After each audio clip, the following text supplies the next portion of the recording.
One day, Edward was in the shed where he lived with the other engines. They were all bigger than Edward and boasted about it.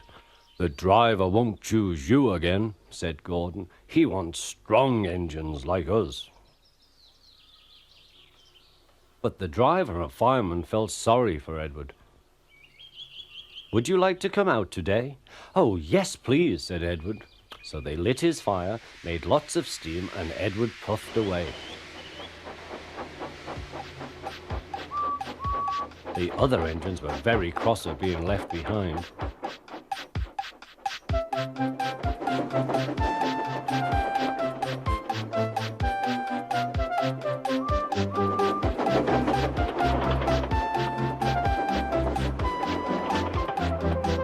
Edward worked hard all day. The coaches thought he was very kind, and the driver was very pleased.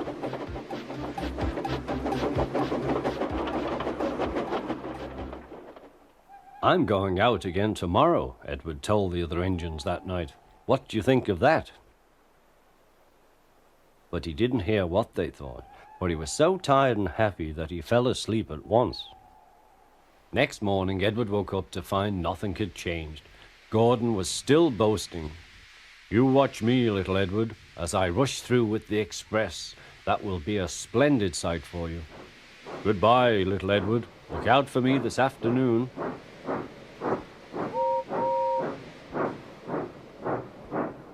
Edward went off to do some shunting. Edward liked shunting. It was fun playing with trucks. He would come up quietly and give them a push. Then he would stop and the silly trucks would go bump into each other. "Oh!" they cried. "Whatever is happening?"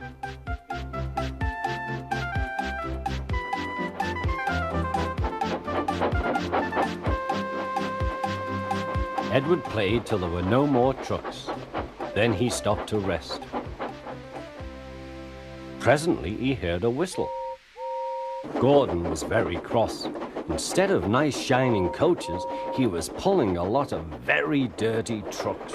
"A goods train, a goods train, a goods train," he grumbled.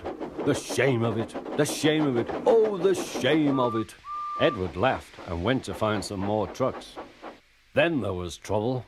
"Gordon can't get up the hill," the porter called to Edward's driver. "Will you take Edward and push him, please?" They found Gordon halfway up and very cross. His driver and fireman were talking to him severely. "You're not trying." "I can't do it," said Gordon. "The noisy trucks hold an engine back so." Edward's driver came up. "We've come to push." "No use at all," said Gordon. "You wait and see," replied Edward's driver. They brought the train back to the bottom of the hill.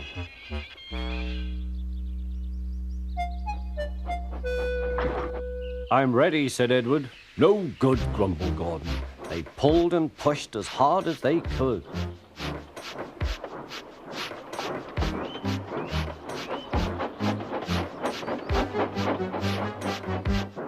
"I can't do it, I can't do it, I can't do it," puffed Gordon. "I will do it, I will do it, I will do it," puffed Edward. Edward pushed and puffed and puffed and pushed as hard as ever he could. And almost before he realized it, Gordon found himself at the top of the hill. "I've done it, I've done it, I've done it," he said proudly. He forgot all about Edward and didn't wait to say thank you. Edward was left out of breath and far behind.